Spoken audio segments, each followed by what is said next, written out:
Hai semuanya, Assalamualaikum. Alhamdulillah, hari ini aku mau share kegiatan aku lagi teman-teman sebagai ibu rumah tangga biasa yang memang menghabiskan sebagian besar waktu aku di rumah aja. Sebenarnya sebelum ini tuh ada banyak aktivitas lain ya teman-teman, cuma nggak ke-record aja. Jadi di video kali ini kita mulai kegiatannya dengan jemur baju. Akhir-akhir ini di sini tuh hujan terus teman-teman, jadi setiap bangun tidur pasti langitnya tuh dalam keadaan mendung, Masya Allah. Jadi sering bimbang enaknya ini jemur atau enggak. Kadang-kadang jemurannya tuh aku masukin ke dalam rumah karena emang di bagian halaman belakang tuh nggak ada kanopinya ya teman-teman. Jadi ya, mau nggak mau kalau udah hujan itu jemurannya aku masukin ke dalam rumah. Karena kalau cuma diangkat bajunya dan ditaruh di kursi itu biasanya bau apek ya teman-teman. Jadi mending aku jemur di dalam rumah aja. Dan itu juga lumayan sih keesokan harinya udah kering. Kalau di tempat tinggal kalian sekarang gimana sih teman-teman? Apakah udah mulai hujan juga atau masih panas? Boleh ya komen di bawah. Gak kerasa banget loh teman-teman, sekarang tuh udah bulan Oktober dan 2 bulan lagi tuh kita udah masuk ke tahun yang baru. Bener-bener rasanya cepet banget, apalagi tahun ini sejak aku ngonten tuh rasanya kayak dikejar-kejar deadline terus sepanjang tahun. Dan emang beda sih teman-teman dari tahun-tahun yang sebelumnya, biasanya tuh aku selalu menjalani hari-hari dengan santai. Tapi akhir-akhir ini bener-bener ngerasain yang namanya kesusahan membagi waktu. Tapi nggak apa-apa ya, semoga semua kesibukan ini membawa manfaat bagi orang lain dan buat aku juga. Dan semoga membawa keberkahan untuk kita semua, amin. Ini tadi aku udah selesai jemur teman-teman, sekarang aku lanjut mau masak untuk makan siang dan buat makan malam sekaligus.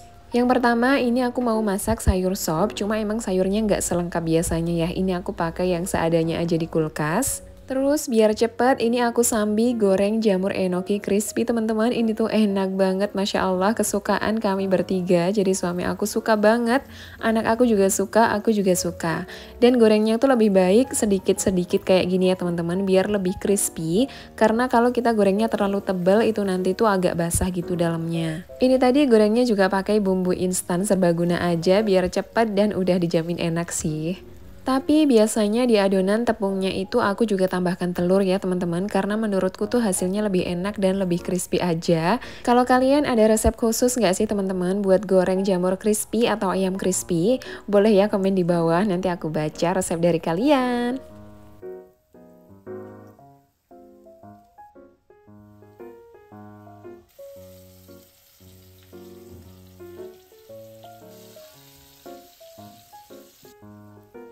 Nah, ini sopnya udah mendidih, jadi aku langsung aja masukin bunga kol dan irisan bawang putih. Biasanya kalau aku share video lagi masak sayur sop kayak gini tuh selalu ada yang tanya ya teman-teman, karena ternyata cara masak sop tiap orang tuh beda-beda. Ada yang bawang merah dan bawang putihnya tuh langsung ditumis baru dikasih air, tapi kalau aku nggak kayak gitu ya teman-teman. Bahkan ada teman aku yang katanya kalau masak sop itu ditambahkan dengan saus tiram teman-teman, jadi sopnya tuh nggak yang warna bening kayak gini. Kalau masak sop versi aku selama ini tuh jadi cuma pakai irisan bawang putih, gula, garam, kaldu jamur, dan lada. Dan nanti kalau udah mateng dan udah dimatiin kompornya, itu baru aku tambahin irisan bawang merah goreng teman-teman. Kalau kalian cara masak sopnya gimana sih? Nggak tahu juga sih, ini tuh sebenarnya beda-beda tergantung daerah atau tergantung masing-masing selera di keluarga aja. Tapi mau gimana pun cara masaknya, selama suami dan anak kita doyan sih nggak masalah ya teman-teman, lanjutkan. Alhamdulillah ini tadi udah selesai masak sayur sop dan jamur crispy-nya, sekarang aku mau lanjut ngungkep ayam. Biasanya kalau ngungkep ayam aku tuh selalu bikin bumbu sendiri ya teman-teman, karena kayak udah cocok aja sama bumbu ayam pop yang udah pernah aku ceritakan sebelumnya. Tapi kali ini aku mau nyobain masak ayam ungkep pakai bumbu instan, pakai bumbu racik ya. Ini tuh total ayamnya ada 1,5 kilo dan aku pakai 2 bungkus bumbu racik. Kalau di petunjuknya seharusnya 1 kilo ayam itu 1 bungkus aja ya teman-teman, jadi aku tuh kelebihan setengah bungkus. Kemarin aku mikirnya tuh nggak apa-apa lah kelebihan setengah bungkus aja, tapi ternyata pas udah mateng dan aku cobain ternyata rasanya lumayan enak. Cuma terlalu strong dan terlalu asin sih kalau buat aku, tapi ini tergantung selera masing-masing orang ya. Jadi lain kali mungkin aku akan menyesuaikan petunjuknya aja kalau ngungkep ayam pakai bumbu racik ini lagi. Walaupun kalau menurut aku pribadi ini tuh rasanya nggak seenak kalau bikin bumbu sendiri, tapi lumayan lah ya. Kalau lagi malas masak bisa langsung cemplung-cemplung aja pakai ini. Dan kemarin tuh aku dapat saran dari salah satu temen aku, katanya Sasa yang bumbu kalasan itu enak banget dan kayak most wanted gitu di tempat tinggalnya. Banyak dicari orang dan sering kehabisan gitu loh teman-teman. Jadi tuh aku penasaran banget. Insya Allah next aku mau nyobain Sasa yang bumbu kalasan itu. Ini ngungkep ayamnya udah selesai ya cemplung-cemplungnya, terus sekarang lagi on proses. Karena kalau ngungkep ayam tuh agak lama, sekarang aku mau sambil ngerjain pekerjaan rumah yang lain. Ini ada beberapa piring dan wadah kotor bekas aku masak tadi, mau langsung aku cuci aja karena kalau dapur kotor tuh bikin pikiran gak tenang ya teman-teman. Jadi selalu nomor satu dapur itu harus bersih karena kalau dapur kotor aku tuh gak semangat masak ya teman-teman. Apalagi dapur ini juga udah jadi tempat aku kerja karena sebagian besar konten aku kan bikinnya di dapur ini ya. Walau gak bisa juga dibilang kalau dapur ini selalu bersih karena kadang tuh aku memprioritaskan anak aku dulu ya teman-teman di atas kebersihan rumah. Tapi kalau ada waktu luang aku selalu mengusahakan untuk dapur dan rumah ini tetap bersih. Oh iya teman-teman, karena tadi ngomongin tentang pergantian tahun baru, aku tuh jadi keingat tentang resolusi 2022. Jadi gimana teman-teman kabar resolusi kalian? Apakah tahun ini kalian juga bikin resolusi? Gimana sih progresnya sampai sekarang? Kalau aku tahun ini sempat bikin beberapa poin resolusi juga teman-teman, dan alhamdulillah sejauh ini 6 dari 9 poin itu sudah menjadi kenyataan, Masya Allah. Tapi masalah resolusi ini tuh sebenarnya juga bikin aku kepikiran ya teman-teman, karena ternyata sebagian besar resolusi aku di 2022 kemarin tuh berfokus ke dunia. Padahal sebenarnya kita juga bisa loh bikin resolusi yang terkait ke kehidupan kita di akhirat nanti. Caranya gimana? Tentunya dengan meningkatkan kualitas diri kita sebagai seorang muslim ya teman-teman. Misalnya dengan meningkatkan kualitas dan kuantitas kita dalam beribadah, dan yang gak kalah penting menjaga kualitas hubungan kita antar sesama manusia ya teman-teman.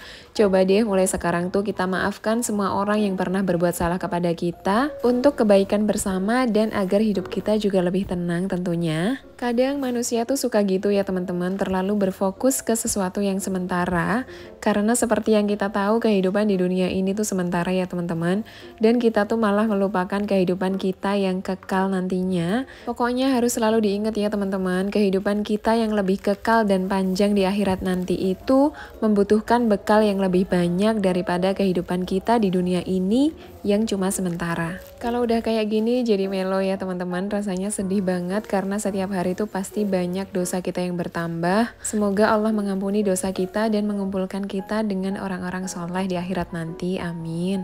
Semoga sedikit cerita aku ini tadi bisa menjadi bahan muhasabah diri dan bahan introspeksi ya teman-teman. Semoga kedepannya kita bisa lebih baik lagi. Sekarang kita balik lagi ke videonya ya.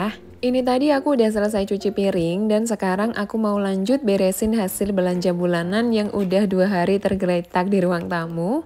Tapi ini nggak semuanya ya teman-teman, jadi kemarin tuh udah ada yang aku beresin ke dalam kulkas, ada yang udah dimakan juga, ada yang udah dipakai juga, jadi ini cuma sisa-sisanya aja yang mau aku beresin. Untuk hasil belanja bulanan, aku simpennya di kontainer kayak gini ya teman-teman. Jadi aku tuh punya 4 kontainer, 2 ukuran besar dan 2 ukuran medium. Jadi yang satu kotak untuk stok mie, yang satu untuk stok persabunan, yang satu untuk stok tisu dan bahan makanan yang udah kebuka, misalnya kayak sisa-sisa tepung gitu. Dan yang terakhir adalah stok makanan yang masih utuh atau belum dibuka. Sejauh ini aku suka banget dengan cara penyimpanan bahan makanan seperti ini karena membuat tampilan dapur tuh lebih rapi ya teman-teman. Alhamdulillahnya juga di sini tuh semutnya kalem-kalem, jadi masih aman untuk meletakkan semua bahan makanan kering ini di rak dapur. Kemarin tuh pas belanja bulanan tuh aku nggak cek stok dulu di dapur, jadi ada beberapa barang yang kayak double stok gitu teman-teman.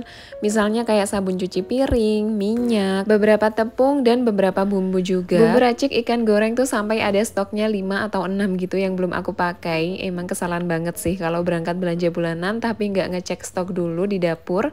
Jadinya kayak setengah mubazir ya teman-teman, beli barang yang sebenarnya udah ada di rumah. Ini rak bahan makanan yang besar ini tuh berantakan banget isinya karena sebelumnya bahan makanan yang udah kebuka dan yang masih belum dibuka itu aku jadikan satu teman-teman. Tapi sekarang udah bisa dipisah ya karena aku kemarin tuh sebenarnya beli kontainer baru yang ukuran besar. Sebelumnya aku cuma punya 3, sekarang ada 4. Ini bermanfaat banget sih teman-teman, serius dan recommended karena bisa ditumpuk rapi gitu. Pokoknya semua barang yang ada di dapur ini sudah aku tuliskan linknya di description box ya teman-teman. Kalian bisa langsung aja cek di sana udah lengkap. Tapi kalau ternyata emang aku ada yang kelupaan, kalian boleh komen di bawah mau tanya link apa, nanti aku bales ya. Sebenarnya kalau bikin daily vlogs kayak gini tuh aku sering banget bingung mau ngomong apa. Makanya di sebagian besar video aku tuh kalau daily vlogs aku selalu menyisipkan tema-tema tertentu ya teman-teman. Itu tuh sebenarnya untuk memudahkan aku juga, karena kalau bikin video yang gak ada temanya kayak video ini contohnya, aku tuh kayak bingung dan kayak gelagapan gitu loh teman-teman mau ngomong apa. Dan tema-tema itu tuh datangnya kayak tiba-tiba spontan gitu loh teman-teman. Kalau aku sengaja mikirin tema tertentu itu malah nggak muncul idenya. Emang sih kalau lagi bikin konten kayak gini tuh yang susah bukan bikin video atau ngeditnya, tapi mencari idenya. Pasti setuju kan teman-teman? Alhamdulillah ini kegiatan pagi hari aku udah selesai semuanya. Sekarang aku mau lanjut mandi.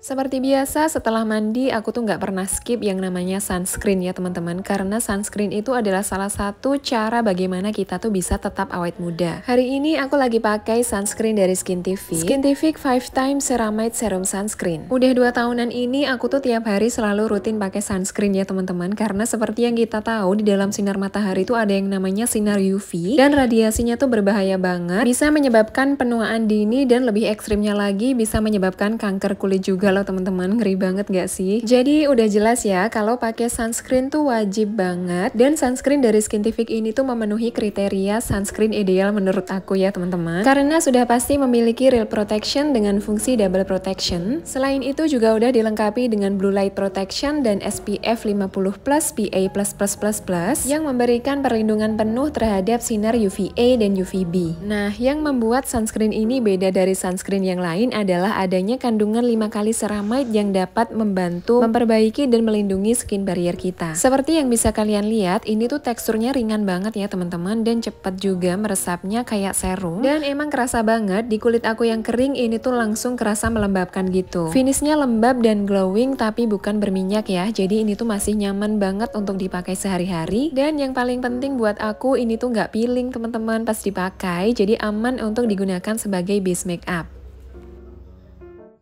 Alhamdulillah semua kegiatan pagi hari ini udah selesai mandi dan skincarean juga, rasanya lega banget. Yang terakhir aku mau beresin ayam ungkap ini dulu. Ini mau aku taruh di dalam food container dulu aja karena aku lebih suka gorengnya mendadak pas mau dimakan ya teman-teman. Untuk video kali ini cukup sekian dulu ya teman-teman. Terima kasih yang udah nonton videonya sampai selesai. Semoga ada sedikit manfaat yang bisa diambil dari apa yang aku share hari ini. Dan sampai ketemu di video selanjutnya. Wassalamualaikum.